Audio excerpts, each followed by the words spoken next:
పాండవులు ఒక రోజులో మోస్ట్ ఆఫ్ ద టైం వేదాలు చదువుతూ ఎడ్యుకేట్ అవుతూ నాలెడ్జ్ పెంచుకుంటూ ఉండేవాళ్ళు. మిగిలిన టైంలో ఊరికెళ్లి అందరినీ అడిగి ఫుడ్ తెచ్చుకునేవాళ్ళు. రోజు ఇదే చేస్తూ వాళ్ళు చాలా రోజులు గడుపుతూ వ్యాసుడి కోసం వెయిట్ చేస్తూ ఉన్నారు. అలా కొంతకాలం గడిచిన తర్వాత చాలా దేశాలు ట్రావెల్ చేసిన ఒక బ్రాహ్మణుడు పాండవులు ఉండే చోటికి వచ్చాడు. అతను ఊరూరు ట్రావెల్ చేస్తూ ఉంటాడు కాబట్టి టెంపరీ అకామిడేషన్ కోసం పాండవుల దగ్గరే ఉన్నాడు.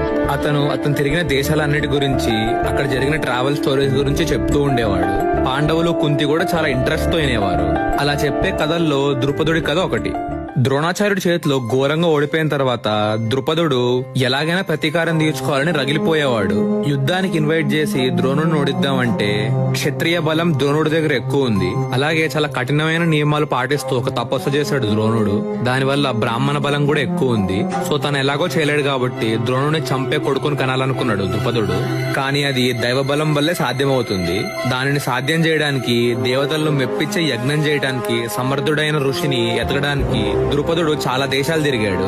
చాలా ఎతికిన తర్వాత ఆఖరికి యాజీ ఉపయాజీ అని ఇద్దరు సోదరులు బ్రాహ్మణుల్ని కలిశాడు. ద్రుపదుడు వాళ్ళిద్దరికి చాలా కాలం సేవలు చేసి వారికి చేరువయ్యాడు. కొన్ని రోజుల తర్వాత ఉపయాజీ ఒక్కడే ఉన్నప్పుడు తనకు కావాల్సిన యజ్ఞం గురించి ద్రుపదుడు అడిగాడు. ఉపయాజీ నేను అటువంటి పనులు చేయను అని స్పష్టంగా చెప్పాడు. ద్రుపదుడు నిరుత్సాహపడలేదు. ఎందుకంటే ఆ ఋషి చెయ్యనన్నాడు గాని చెయ్యలేను అనలేదు. సో ఇతన్ని ప్రసన్నుణ్ణి చేస్తే తప్పకుండా చేస్తాడు అని ఫిక్స్ అయ్యి ఆ సోదరుల్ని శ్రద్ధాభక్తులతో ఇంకా కొన్ని రోజులు ఎక్కువ సేవించాడు. అలా ఒక సంవత్సరం తర్వాత తన సేవలకు మెచ్చి ఉపయాజీ ద్రుపదుడిని పిలిచి ఇలా అన్నాడు.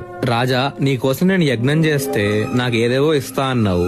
ఆ బహుమతుల మీద నాకు ఏ ఆశ లేదు. కానీ నువ్వు మమ్మల్ని సంవత్సరం పాటు సేవించావు. సో ఈ యజ్ఞం జరగడానికి నీకు ఒక ఉపాయం ఇస్తాను.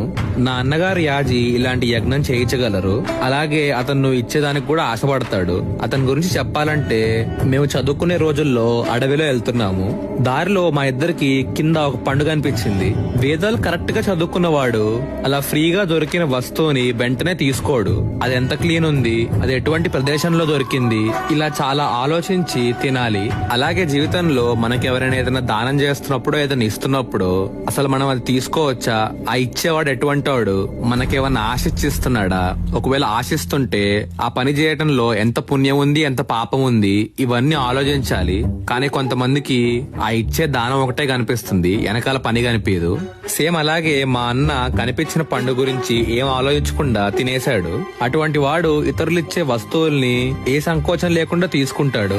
ఆయనతో ఈ యాగం గురించి మాట్లాడు అని అన్నాడు. ఆ మాటలు విన్నాక ద్రుపదుడికి యాజీ మీద కొంచెం గౌరవం తగ్గింది. అయినా తన పనవ్వాలి కాబట్టి యాజీని యాగం చేయమని అడిగితే తన తమ్ముడు లేకుండా చేయలేనని అన్నాడు.